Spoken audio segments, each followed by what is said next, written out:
The icy wind cut through Quinn Walker's threadbare jacket as he walked out of the late-night diner, rubbing his hands together for warmth.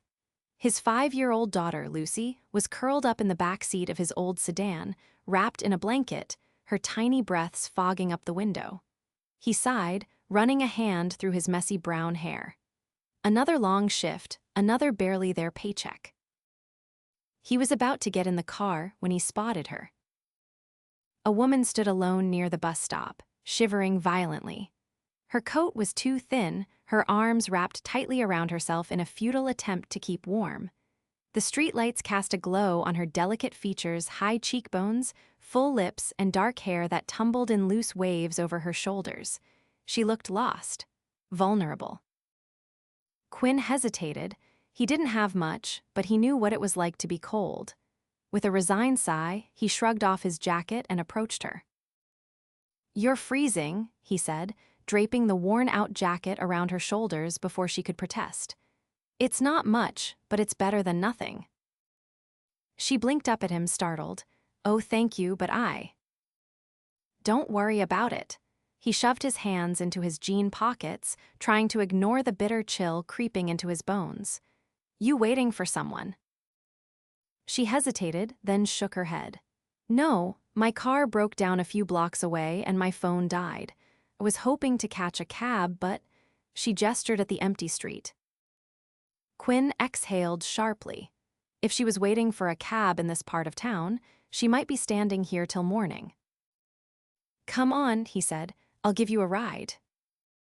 Her eyebrows lifted in surprise. "You don't even know me." He shrugged. "You don't look like a serial killer." A flicker of amusement played on her lips, but there was hesitation in her eyes. "I don't want to trouble you." "It's no trouble." He glanced back at his car. "My daughter's asleep in the back. I'm not some creep, just a guy trying to help." That seemed to put her at ease. "Okay," she said after a beat. "Thank you." They walked to his car, and he opened the passenger door for her. As she slid in, she caught sight of Lucy, her small frame curled up beneath the blanket. Something in her expression softened. "She's beautiful," she murmured. Quinn smiled. "Yeah, she's my whole world." As he started the car, she turned to him. "I'm Penelope Kane, by the way." "Quinn Walker." He pulled onto the road, glancing at her. "Where to?" She gave him an address, and his eyebrows shot up. That was the wealthiest part of the city. What was someone like her doing stranded in a rundown neighborhood? "You live there?" he asked. She hesitated before answering. "Something like that."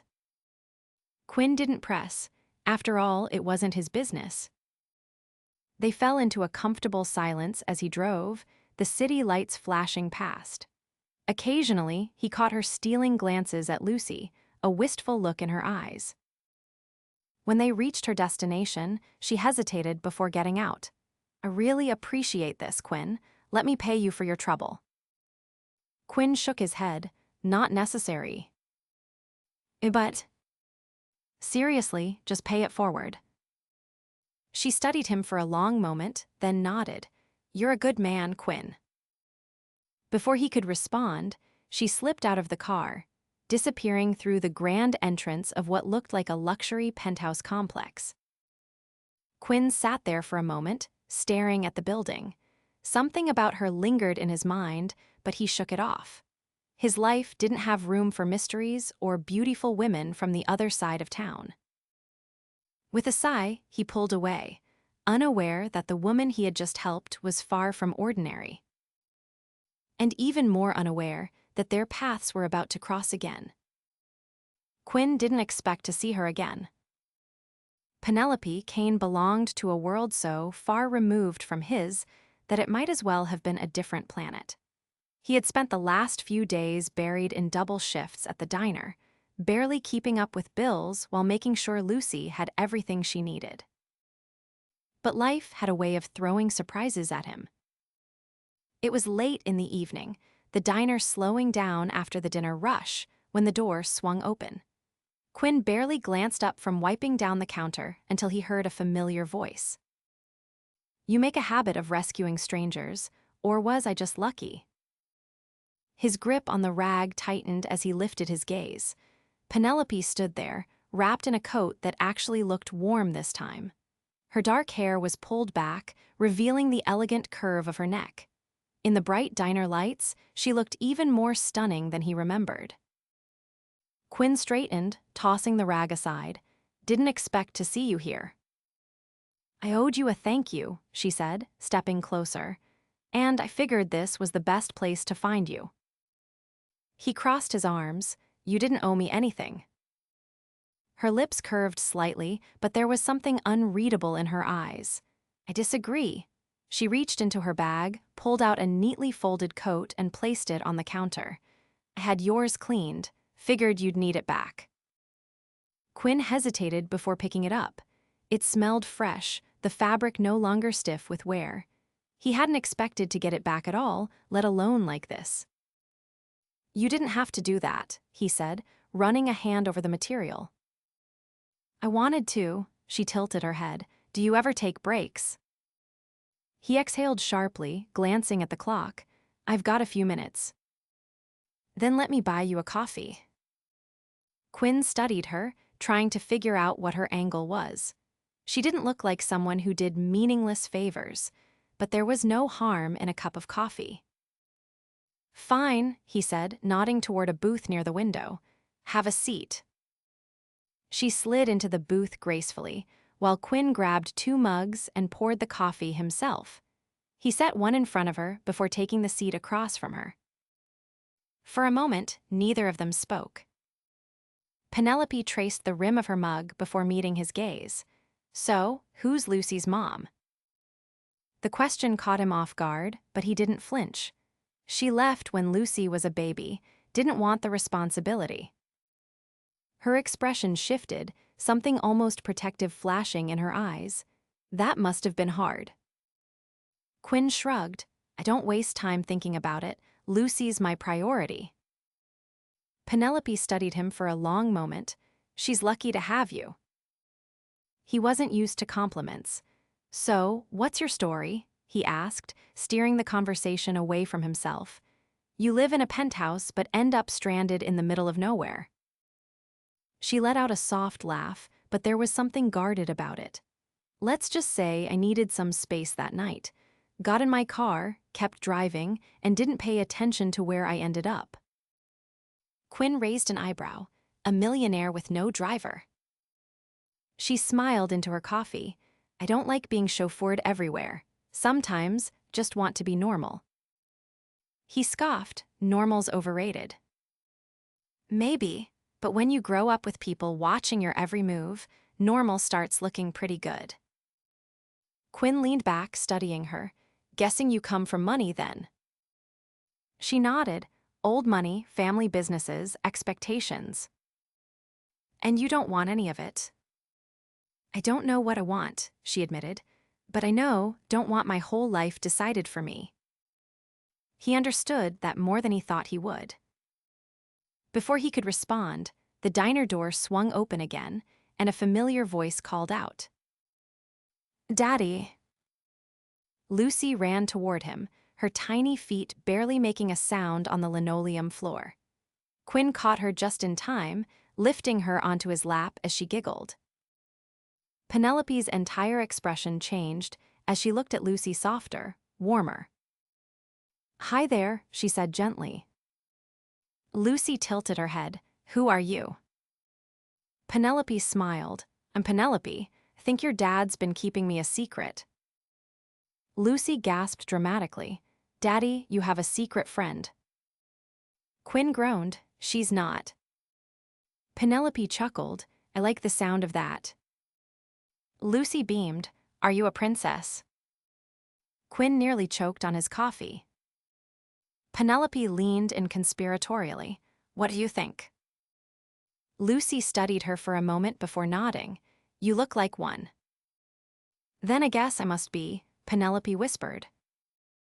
Lucy gasped again, delighted. "I knew it." Quinn shook his head, but he couldn't fight the smile tugging at his lips. Penelope turned back to him. "I should go, but I meant what I said. Thank you, Quinn." She stood, gave Lucy a little wave, and walked toward the door.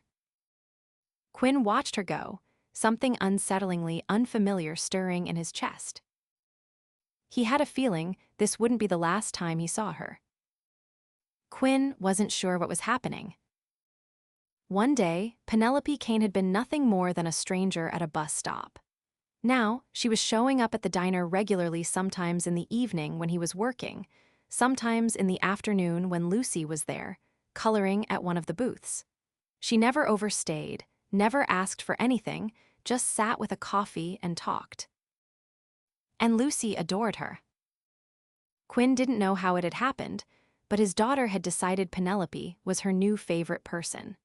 She greeted her with excited little gasps, asked her a million questions, and insisted she sit beside her instead of across from her. And somehow, Penelope always indulged her, answering each question with patience as if nothing in the world was more important than whatever wild thought came out of Lucy's mouth. Quinn told himself it didn't mean anything. That Penelope was just bored with her own world, looking for something different. He was nothing more than a convenient distraction. But then she started doing things that didn't make sense for someone who was just passing time. One evening, Quinn caught her slipping an extra 20 under Lucy's coloring book when she thought he wasn't looking. "What are you doing?" he asked, his voice low enough that Lucy wouldn't hear. She didn't even flinch at being caught, giving her an art fund. She doesn't need an art fund. She colors on diner napkins and uses half-broken crayons. Quinn exhaled sharply. "It's not your responsibility." "I know," she said simply, "but I want to." She had a way of saying things like they were final, like there was no use arguing. And Quinn didn't know why, but instead of pushing her away, he let her be. Maybe it was because Lucy was happier when Penelope was around. Maybe it was because, deep down, he liked seeing her too. But then, just as suddenly as she had shown up in his life, she disappeared. Days passed, then a week. No Penelope, no quiet conversations over coffee, no laughter from Lucy as she talked about princesses and fairy tales with her. Quinn told himself he didn't care. He wasn't the type to wait around for someone who didn't owe him anything. But Lucy noticed. "Where's Penny?" she asked one night as he tucked her in. Quinn hesitated. "She's probably busy." Lucy frowned. "I miss her." He sighed, brushing a stray curl from her face. "Get some sleep, kiddo." But long after Lucy had drifted off, Quinn found himself staring at the ceiling, wondering why Penelope had vanished without a word. Then she came back. It was late, the diner nearly empty, when the door swung open and she walked in. But she wasn't the same woman he was used to seeing. Her usual confidence was gone. Her expression was tight, her eyes shadowed with something he didn't recognize.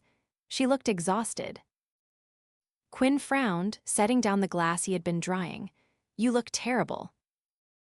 She let out a short, humorless laugh. "Nice to see you too." He wiped his hands on a rag, watching her closely. "Where have you been?" She hesitated before sliding into her usual seat at the counter. "Had to deal with some family stuff." Quinn didn't push. If there was one thing he had learned about Penelope, it was that she only shared what she wanted to. Instead, he poured her a cup of coffee and set it in front of her. She wrapped her hands around the mug, staring down at the dark liquid as if it held answers. "You ever feel like you don't belong in your own life?" Quinn leaned against the counter. "All the time." She looked up then, surprised. "Yeah." He shrugged. "My whole life changed when Lucy was born. Everything I thought I wanted, everything I thought I'd be, it all shifted. Took me a while to figure out where I fit in." She studied him, something unreadable in her expression. "And now?" "Now she's my life. Doesn't matter if it's what I imagined or not." Penelope was quiet for a long moment. Then she whispered, "I wish I had that kind of certainty." Quinn frowned. "What's going on?" She let out a slow breath. My father wants me to marry someone. His grip on the counter tightened. You don't sound thrilled. I'm not, she laughed bitterly. It's not about love, it's about business. Merging two families, keeping the wealth where it belongs. Quinn's stomach twisted. And what do you want? For once, I want to make my own choices. He didn't know what to say to that, because what could he say? Their worlds were too different. He couldn't tell her to walk away from everything she had ever known. Instead, he said, you don't have to do anything you don't want to. She looked at him like she wanted to believe that, but they both knew it wasn't that simple. Before he could say anything else, she stood. I should go. Quinn wanted to stop her, but he didn't. He watched as she walked to the door, hesitated for a second, then disappeared into the night.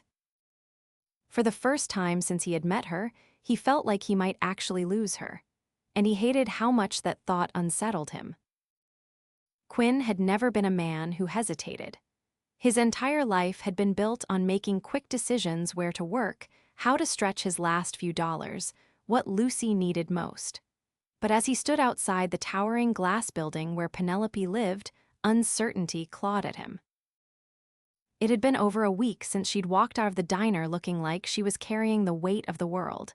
He had told himself to stay out of it. She wasn't his to chase. But then Lucy had asked about her again, disappointment flickering in her big, trusting eyes.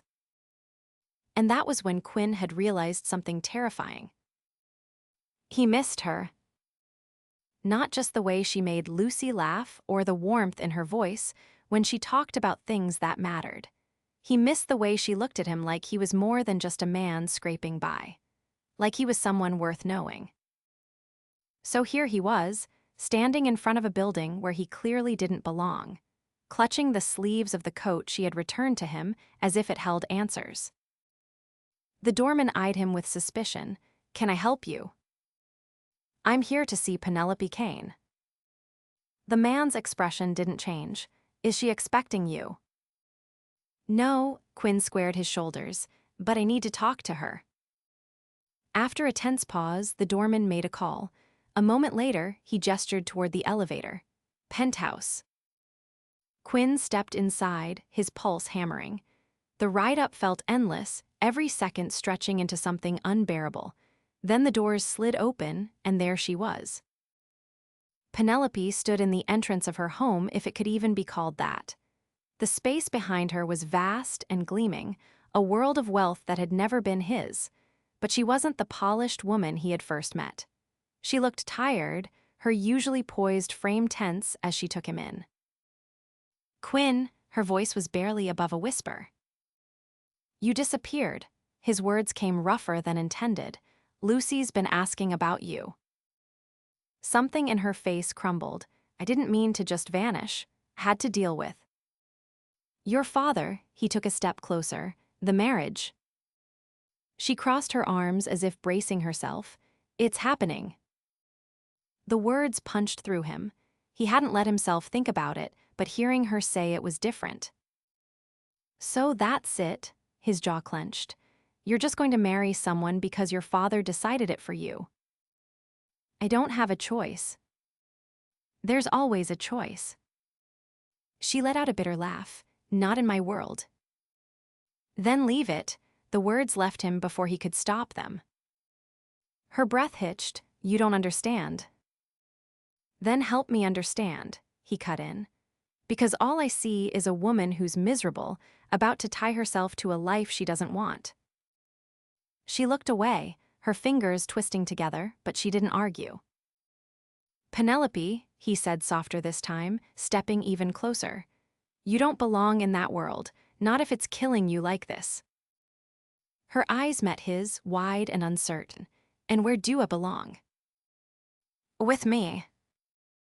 The silence that followed was deafening. Quinn had never said anything so reckless in his life, but he meant every word. I don't have much, he admitted. Can't give you penthouses or million-dollar deals.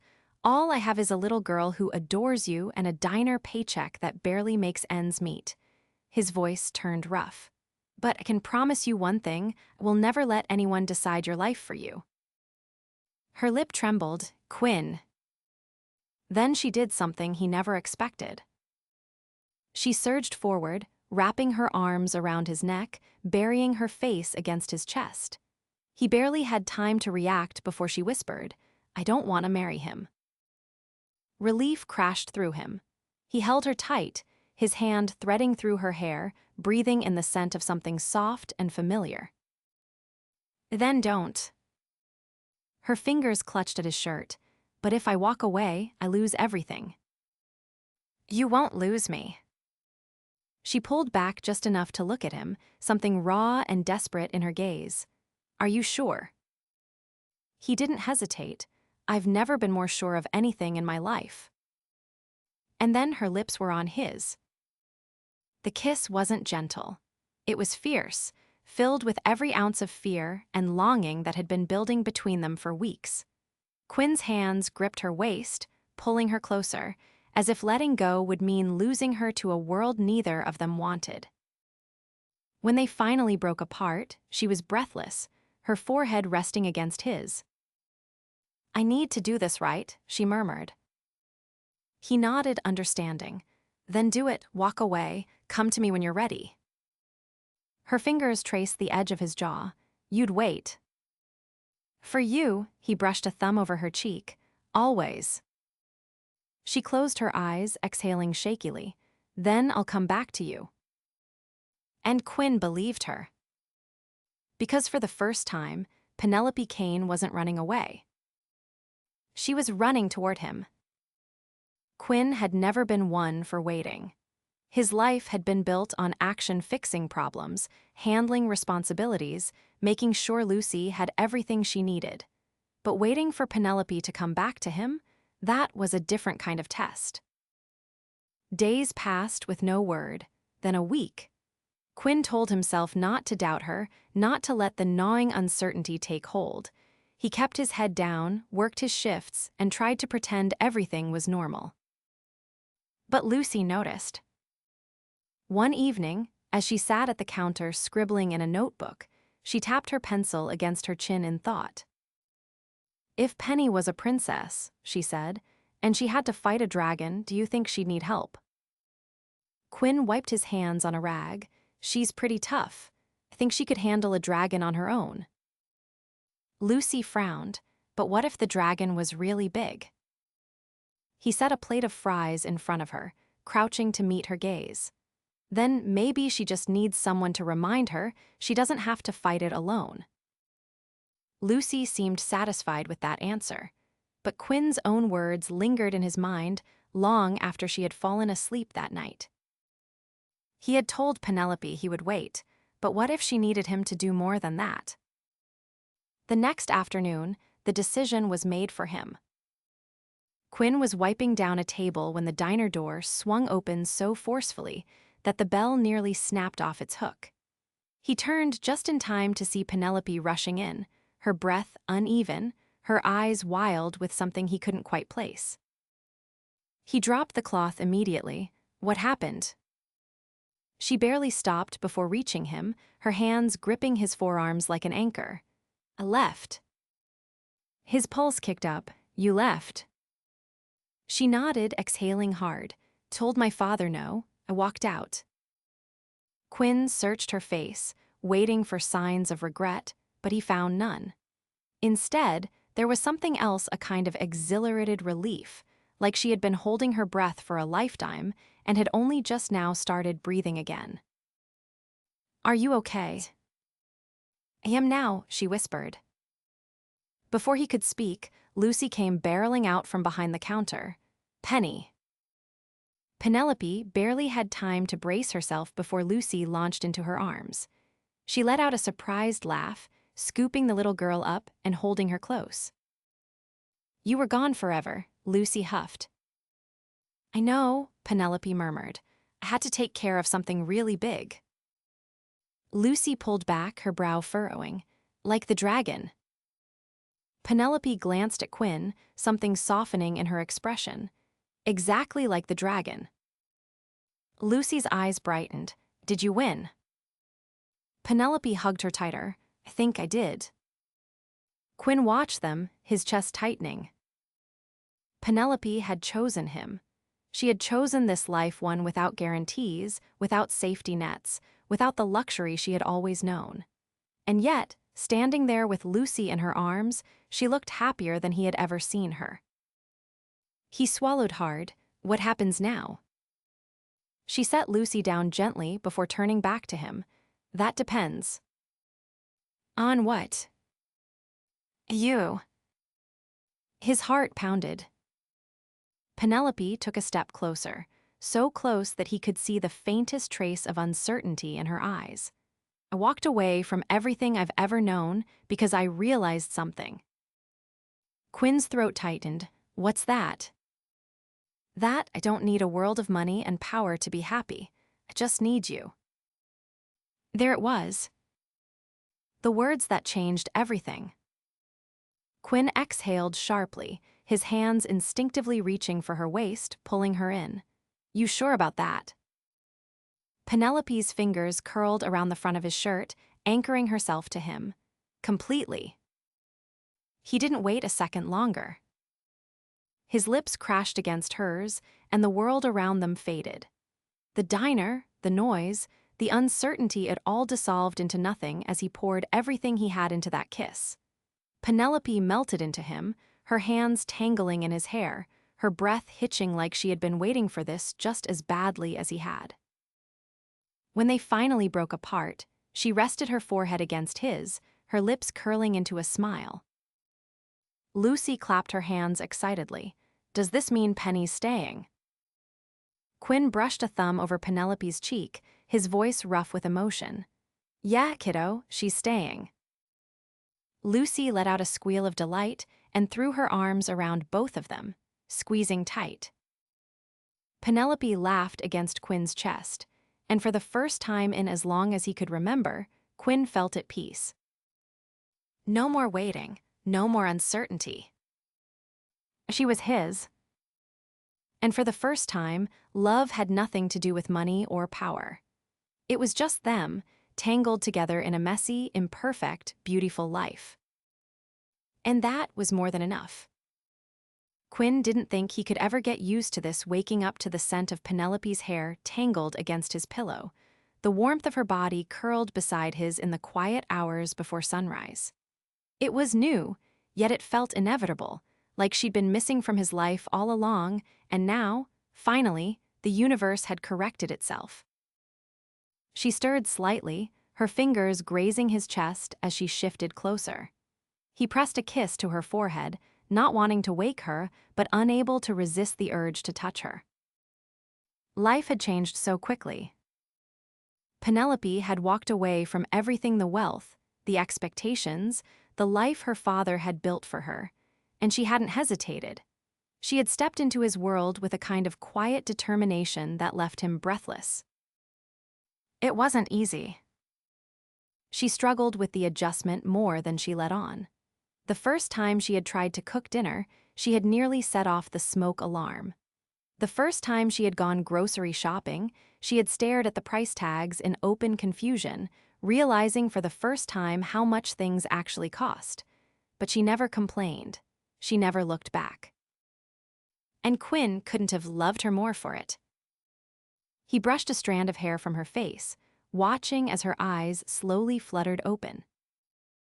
You're staring, she mumbled sleepily. He grinned. I like looking at you. She stretched against him, her voice still thick with sleep. That's dangerous. I might start thinking you're obsessed with me.